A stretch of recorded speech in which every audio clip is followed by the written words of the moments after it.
5 new clues that could prove.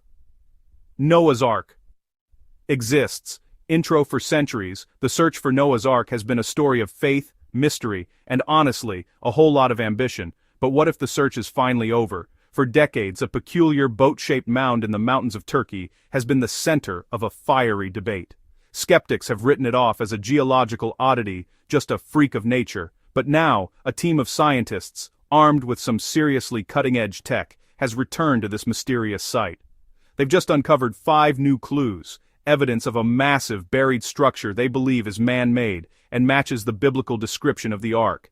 In this video, we're breaking down these 5 discoveries that could change everything, but we'll also ask the big questions: is this the real deal, or just another chapter in a long history of wishful thinking?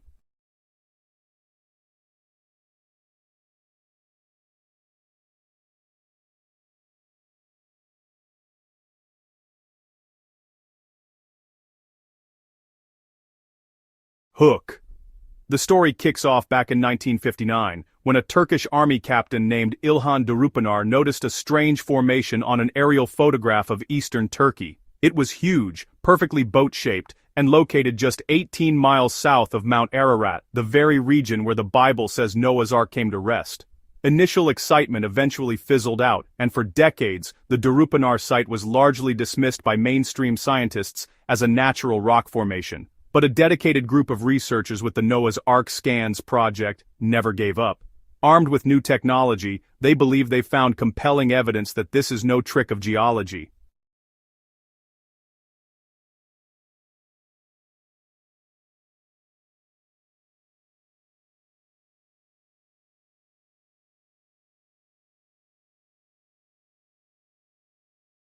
Section 1, Clue Number 1, The Perfect Match.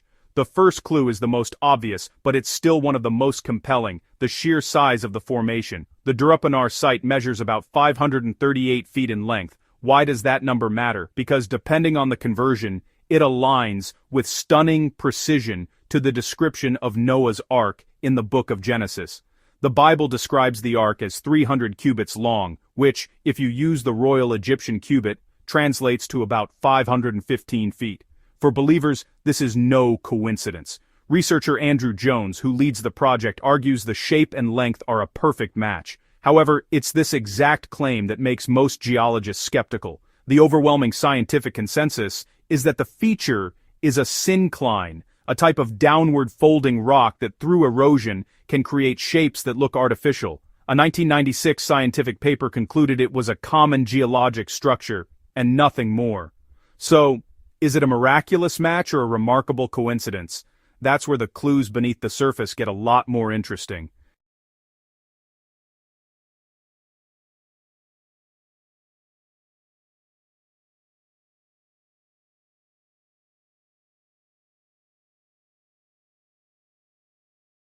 Section 2.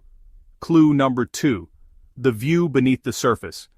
This is where modern tech enters the story and changes the game. The research team used ground-penetrating radar, or GPR, to see deep beneath the soil without ever digging. GPR sends electromagnetic waves into the ground and creates a 3D map of what's hidden below. And the images they captured are pretty stunning. Reanalyzed with advanced software, the scans appear to show clear, artificial-looking structures buried within the formation. Researchers claim they've identified parallel lines and angular shapes, things you wouldn't expect to find in a random block of rock.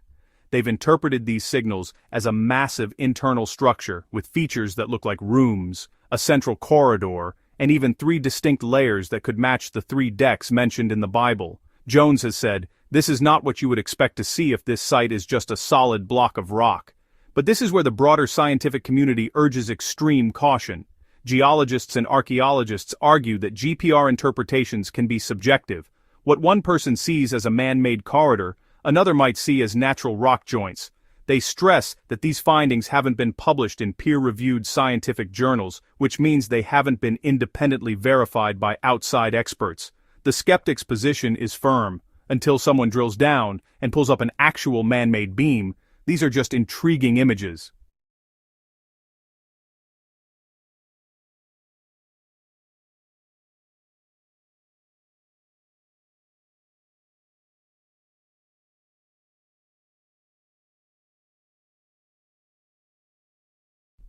Sue. Section 3, Clue Nar 3, the chemical fingerprints.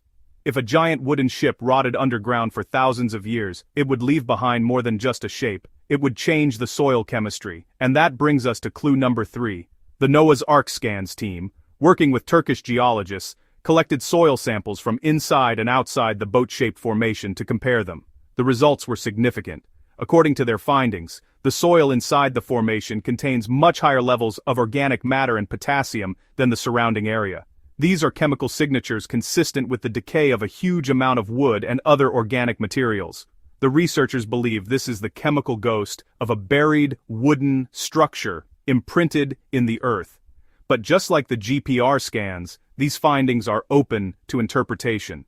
Mainstream scientists point out that elevated organic material could have other explanations, like ancient vegetation or different drainage patterns. Without ruling out all possible natural causes, and without the results being validated in peer-reviewed journals, most experts remain unconvinced this proves the existence of an ancient ship. This investigation is at a fascinating crossroads, sparking a fierce debate between the researchers on the ground and the wider scientific community. It's a clash of new data against long-held skepticism. If you find this search for answers as compelling as we do, take a moment to like this video and subscribe. We're committed to following this story wherever it leads, and will bring you updates as they happen. Section 4. Clue number 4. The anomaly in the grass. Sometimes, the biggest clues are hiding in plain sight. For years, people have noticed something odd about the vegetation growing on the Durupınar site. This is the 4th clue.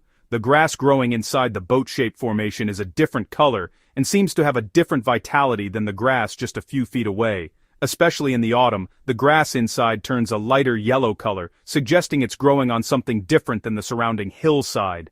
Project researchers believe this is another piece of surface-level evidence pointing to a large, man-made object buried below. They suggest the unique soil composition, affected by a decayed structure, influences the plants on the surface. As you've probably guessed, there are other explanations. Botanists and geologists would argue that patterns in vegetation are common and can be caused by all sorts of things, like differences in soil depth, moisture, and minerals. A buried geological feature, like the syncline skeptics believe it to be, could easily create these exact conditions without needing a buried ark. It's another tantalizing but inconclusive piece of the puzzle. Section 5. Clue number 5. Marine fossils and human activity.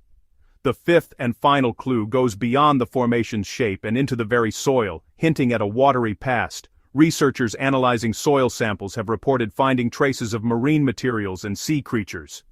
At an international symposium, the team stated that dating of the samples places them between 3,500 and 5,000 years old. This time frame aligns with the period when many biblical scholars believe the Great Flood would have happened. The lead Turkish researcher, Professor Faruk Kaya, noted that these findings suggest the area was once underwater. However, he wisely cautioned, with the dating, it is not possible to say that the ship is here. And this is a critical point. While finding marine fossils seems shocking, many geologists note that marine sediments are common in the region. Even more importantly, there is no geologic record of a single global flood as described in religious texts, which is a major reason for the widespread scientific skepticism around any Noah's Ark claim.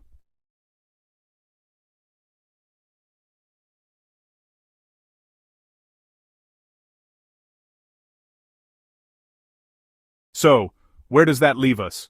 We have 5 compelling clues from the Noah's Ark scans team: a formation with biblical dimensions, radar scans suggesting rooms and corridors, soil that points to decayed wood, strange patterns in the grass, and marine deposits dated to the time of the flood.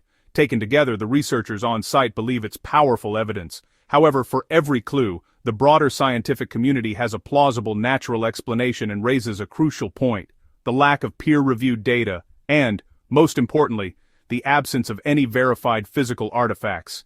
Despite decades of interest, no one has ever pulled a piece of petrified wood from the site that has been independently verified.